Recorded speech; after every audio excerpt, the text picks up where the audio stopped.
Welcome to today's video. So in today's video we are going to be making something very simple and straight to the point as usual.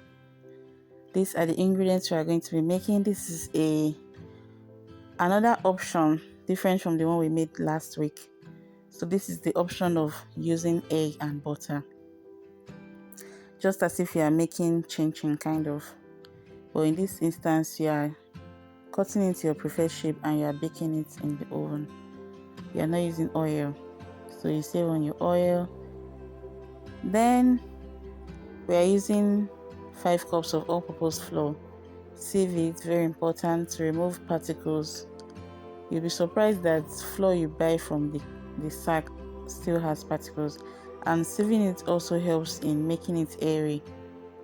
So keep a little bit aside for dusting your work surface, and then we'll proceed to add our ingredients. That is 1/4 teaspoon of salt, half teaspoon of baking powder, 4 tablespoons of sugar, and don't worry, I'm going to be listing all the ingredients in the description box and also in the pinned comments.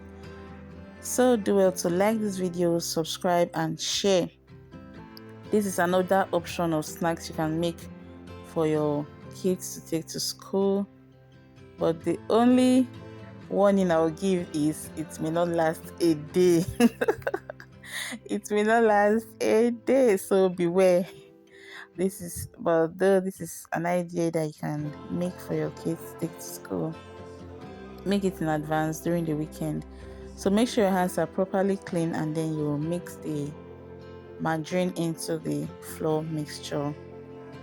Mix it until you have a crumbly consistency, like as if you are making meat pie, or as if you are making, I'll use meat pie dough as an example, because the butter in this is more than the butter I usually add to chin chin.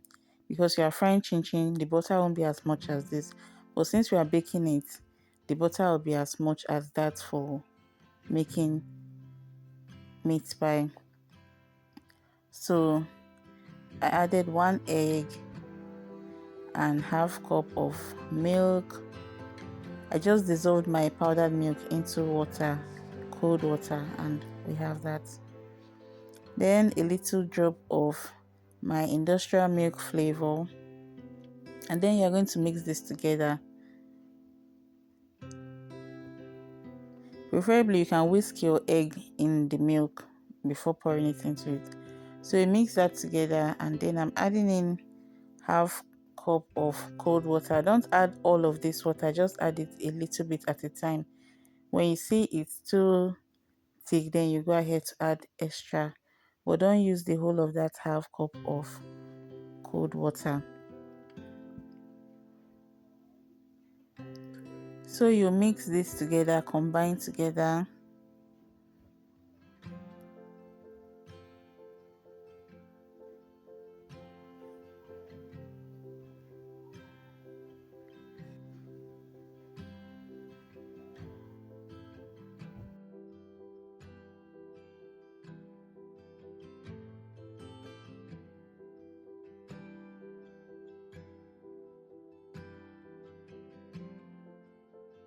So you just combine the ingredients together. I added too much of water, so I'm adding a little bit of flour. So if this happens to you also, just adding a little bit of flour to get to the consistency and texture that is required. So you just use your hand and combine, not to knead, just to combine, and make sure all the ingredients are well incorporated.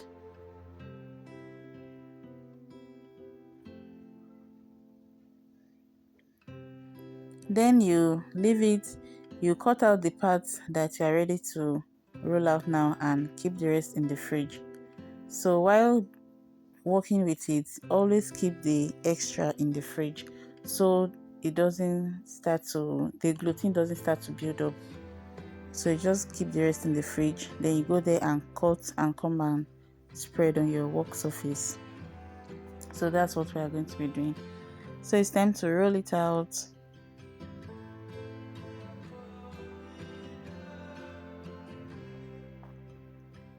Let me know what you think in the comment section. Is it better to make your kids snacks at home or to buy?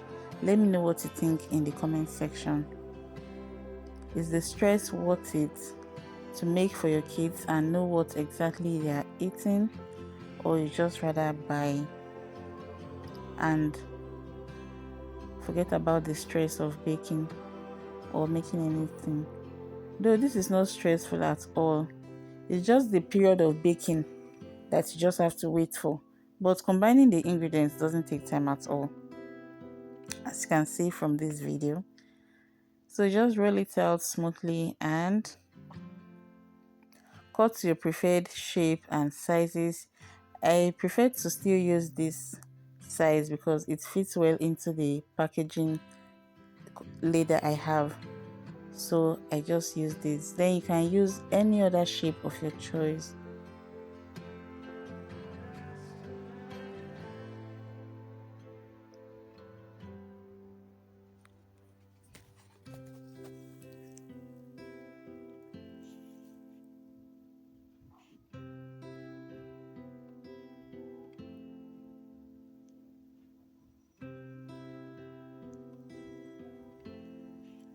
So I already lined my baking tray with foil and I greased it with the margarine.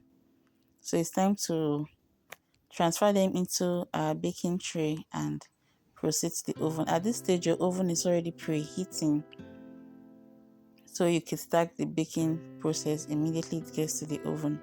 So gently transfer that into your baking tray and bake at medium heat for about 30 minutes. So you make sure you fill up your baking tray with the dough, the biscuit dough.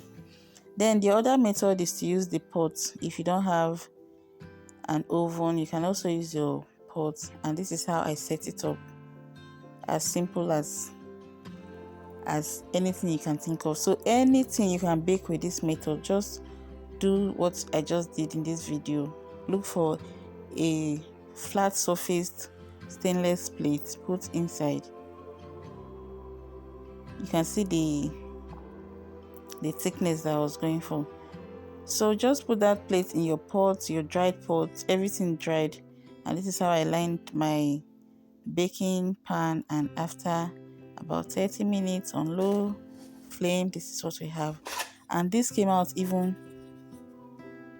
can you hear that crunch? Like, I loved the outcome of this even better than the one I baked in the oven. Yes, it was so crunchy and so nice. Like, I loved it. It's very tempting though, very tempting. These are the ones I made from the oven. I forgot to show you the baking tray because I baked 2 times. So this is what we have.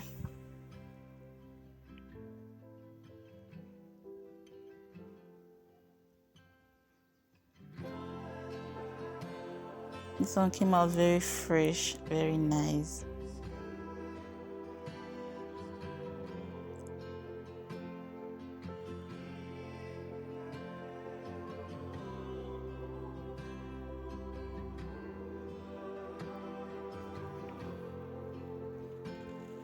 So it's time to pack them in our little packaging leathers.